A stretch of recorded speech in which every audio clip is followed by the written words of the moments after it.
Esse é um curso Ética, Valores e Saúde na Escola, a disciplina de Neurociências e Doenças Neurológicas com ênfase em epilepsia. Meu nome é Lili Min e hoje nós vamos falar das doenças neurológicas. Vocês devem estar se perguntando por que doença neurológica? De fato, esse é um assunto que acredito que seja muito pouco comentado ou discutido na escola. Entretanto, existe uma importância fundamental para que a população possa enfrentar esse tipo de problema no futuro. Eu vou te mostrar o porquê. Então, se olharmos o gráfico aqui, existe um aumento da expectativa de vida nesses últimos anos, dado o avanço, digamos, dos cuidados da saúde, da promoção. Então, a população tem, ao longo do tempo, envelhecido. Isso é bem claro na análise da pirâmide social.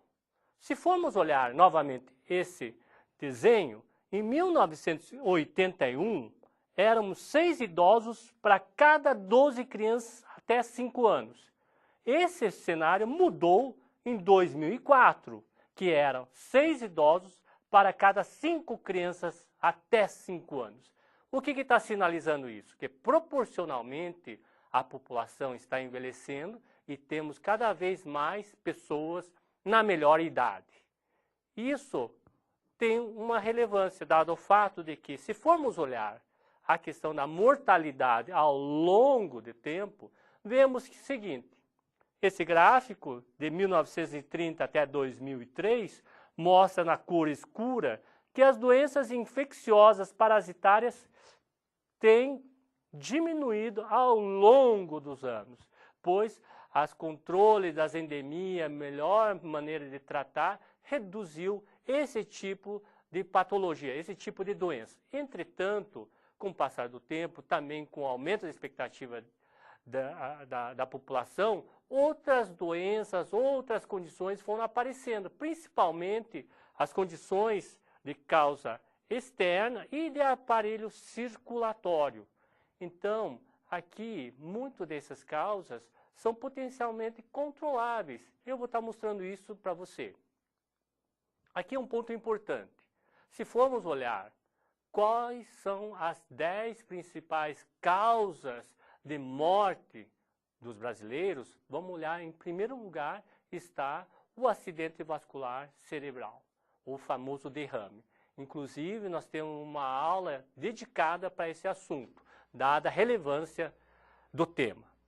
Então, o acidente vascular cerebral, muitas vezes, como nós vamos estar discutindo, ele é uma situação potencialmente prevenível e controlável. E existem, claro, outras causas de morte que, infelizmente, está aqui presente, que também é prevenível, que são as causas externas, que ainda é muito frequente no nosso país. Entretanto, se olharmos, existem alguns fatores de risco. Vamos olhar novamente esse gráfico juntos. Se formos olhar os fatores de riscos que são atribuídos à morte aqui na América Latina, nas Américas de uma maneira geral, vocês vão ver que o tabagismo ocupa uma posição muito elevada. Coisa que nós não nos damos conta. E, de fato, se formos olhar de todas as mortes que se tem e tirarmos um pedaço que o tabaco, o cigarro é responsável, vocês vão ver um número impressionante. Olha aqui, nas doenças isquêmicas do coração, doença cerebrovascular, as infecções respiratórias e assim por diante, se tirarmos a porcentagem que o cigarro está diretamente relacionado, nós vamos ver que em 2005, mais ou menos uns 6 milhões de pessoas morreram diretamente devido ao uso do cigarro.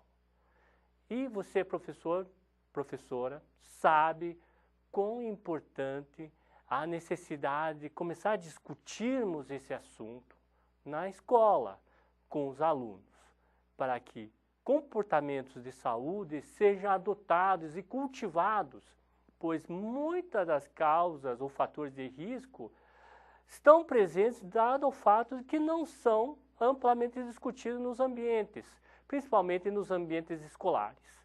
Então está aqui um ponto importante desde já que se pode fazer para modificar o cenário da saúde da população brasileira.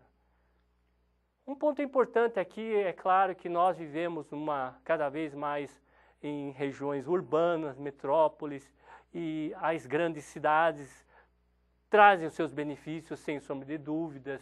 Entretanto, traz também algumas coisas não tão boas, que são os estilos de vida da cidade grande.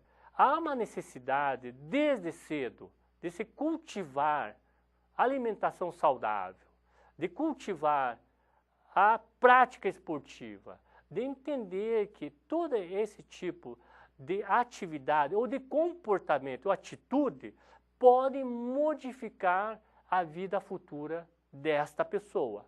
E há uma necessidade que você, professor, discuta isso com os alunos, pois é talvez uma das grandes, digamos, uma das grandes coisa boa que o aluno vai levar para a sua vida futura. Então, o que acontece? Esse é um filme que até passou não muito tempo atrás, que é uma pessoa que submeteu-se a fazer consumo exclusivo de alimentos fast food. Então está aqui ele comendo as batatinhas fritas, né, que de certa maneira são deliciosas.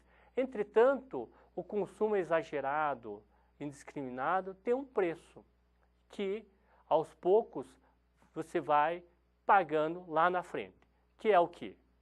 É isso aqui. Essa foto é uma foto de uma artéria, de um vaso do nosso corpo. Vocês estão vendo que é o vaso todo. Tem aqui essa parte central que é a luz do vaso. Teoricamente, a luz do vaso teria que ser tudo isso aqui. Mas afinal, o que é essa parte que está aqui? É basicamente a placa de aterosclerose. É aquela gordura que você ingeriu do alimento em excesso e que acabou se depositando em várias partes do corpo, inclusive no vaso. Então, o que acontece com o tempo? Esse vaso vai se estreitando, o sangue que passa nesse vaso vai cada vez se escasseando. Então, ao longo prazo, o que pode acontecer com esse vaso é entupir, obstruir. Se for no coração, vai levar ao infarto do coração. Se for no cérebro, vai levar ao AVC ou derrame. Então, é uma situação que o alimento, que realmente traz todos os nutrientes, mas se ingerido de uma maneira inadequada, ela pode ser deletéria ao longo prazo e que no momento você não sente, entretanto, com um ano de acúmulo, quando você chegar lá na frente na sua idade mais avançada, você vai pagar o ônus não ter cuidado da sua saúde. Então, esse é um ponto importante. Agora, nós vamos fazer um pouquinho de uma gincana, né? Nós vamos conversar um pouquinho sobre algumas das características de algumas doenças neurológicas. Então, vamos fazer juntos. Eu vou ler a pergunta, você vai ler a pergunta e tentar responder, tá ok? Um homem de 65 anos que tem tremores de mão, as juntas, né, as articulações ficaram mais rígidas, andava com passos pequenos, o rosto ficou mais congelado, perdeu aquela mímica facial, né? O que vocês acham que essa pessoa tem? Doença de Parkinson, doença de Alzheimer, epilepsia, esclerose múltipla. Eu acredito que vocês já devem, em algum momento, ter escutado esses nomes, né? Então, vamos lá. A resposta é doença de Parkinson. É uma doença degenerativa que acomete as regiões cerebrais que produzem uma substância neurotransmissor chamada dopamina, que é muito importante para motricidade, parte motora. Então, a pessoa que tem esse tipo de doença, que é uma doença degenerativa, faz com que essa substância dopamina seja reduzida. E a pessoa tem dificuldade, sobretudo, na questão motora. Então, começa com tremores, tem passos pequenos, perde a mímica facial, certo? Próxima pergunta. Uma doença desmielinizante. Lembra que é a mielina, né, que já conversamos na aula anterior, que é tipo uma fita isolante, que envolve o nervo para facilitar a propagação do impulso nervoso. Então, existe uma perda dessa bainha, digamos, dessa fita isolante do nervo, que é a desmielinização do sistema nervoso central, que ocorre em episódios. Então, acontece uma vez, depois acontece outra vez, e entre esses episódios, até uma possibilidade da pessoa recuperar-se da disfunção, sendo que é muito mais comum em pessoas da idade jovem, mulheres sobretudo. Né? O que vocês acham que é? É uma doença de Parkinson, doença de Alzheimer, epilepsia ou esclerose múltipla? A resposta, então, é esclerose múltipla. É uma doença, digamos, autoimune, que a gente chama, existe uma alteração no sistema imunológico, o sistema de defesa nosso, que por algum motivo ele começa a atacar essas bainhas de mielina que envolvem o nervo. E quando faz essa destruição, faz com que os impulsos elétricos sejam conduzidos de uma maneira inadequada ou atrasada, então levando às manifestações neurológicas. Outra pergunta, vamos lá. A senhora de idade já, né, mais de 60 anos, que tem perda de memória para fatos recentes e tem apresentado episódios de inadequação social. Então tem dificuldade de saber o que fez mais ou menos às 2 horas atrás, o que comeu no café da manhã tal, e começa a ser meio inadequada socialmente. O que vocês acham que pode estar acontecendo? Qual que seria uma das possibilidades diagnósticas dessa pessoa? Doença de Parkinson, doença de Alzheimer, epilepsia ou esclerose múltipla? Então, você deve ter acertado que é a doença de Alzheimer, que é uma doença que leva, sobretudo, à perda de memórias. Lembra da aula anterior em que falamos sobre quais são os tipos de memória? Tem uma memória para fatos recentes ou mais longos. Então, no tipo da doença de Alzheimer, o tipo de memória comprometida é a de fatos recentes. É interessante que nas fases iniciais a pessoa se lembra muito bem dos fatos que ocorreram há muito tempo, mas tem dificuldade em lembrar de fatos recentes, dado a tipo de lesão que o paciente tem, que compromete regiões do cérebro responsáveis por armazenar as memórias mais de curto prazo. Então, também, semelhante, digamos, ao grupo das doenças de Parkinson, Alzheimer também é uma doença do tipo degenerativa. Por algum motivo, os neurônios começam a morrer. Não sabe-se bem qual que é a causa ainda hoje. Vamos para outra pergunta. Então, agora, um senhor de idade, tabagista, com pressão alta, né? Pode ser aquela pessoa que vocês viram sentar no sofá lá, e que subitamente tem um lado direito do corpo mais fraco, a boca fica torta, né? Como muitas vezes as pessoas referem, e não consegue falar. O que será que está acontecendo com essa pessoa? Subitamente a pessoa tem um lado do corpo que fica fraco, se você pedir para levantar os braços, ela tem a pendência, pedir para dar um sorriso, o lado do rosto fica caído, impede de falar uma frase, adoro o dia do sol, ele vai ter dificuldade, ou não entende do que está se perguntando. Se uma dessas três estiver presente, é bem possível que você está diante de um paciente que está com AVC, acidente vascular cerebral, você acertou. Então, é o que? O AVC, ele pode ser de dois tipos, o isquêmico e o hemorrágico que a gente vai falar.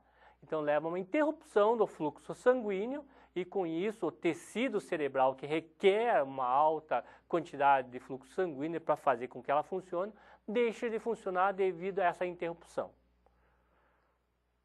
Agora, um outro quadro. Um menino de 4 anos, né, com quadro gripal, e na escola tem uma convulsão. Então, a professora de ensino infantil, não é infrequente encontrar uma situação como essa, e que muitas vezes acaba se assustando. Então, o que será que está acontecendo com essa criança de 4 anos? Será que tem doença de Parkinson? Como vimos, ocorre mais em idosos, da mesma maneira como a doença de Alzheimer. AVC, será? Ou é uma convulsão febril? É convulsão febril. A gente vai estar falando um pouquinho mais sobre esse assunto em umas aulas subsequentes. Mas que, de uma maneira geral, é uma condição neurológica particular, uma síndrome especial na área de epilepsia. Não se trata de epilepsia, tanto que nós não tratamos com droga anticonvulsivante, mas sim orientamos e tratamos agressivamente a febre, pois as crises estão associadas ao aparecimento do quadro febril.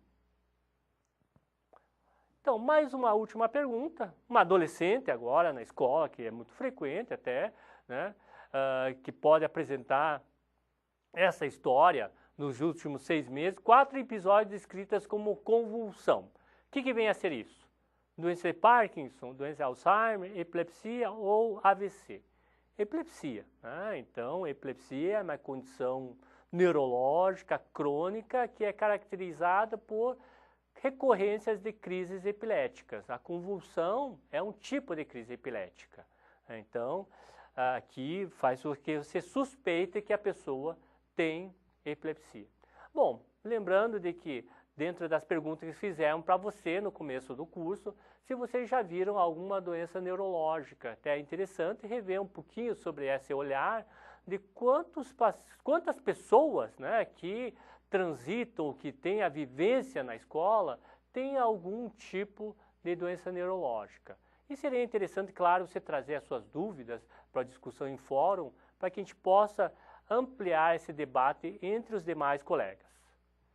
E por fim, eu gostaria de dizer que deixamos no repositório, no Moodle, um material de apoio para que você possa aprofundar os seus conhecimentos sobre esse assunto que tratamos, as doenças neurológicas. Vemos na próxima aula.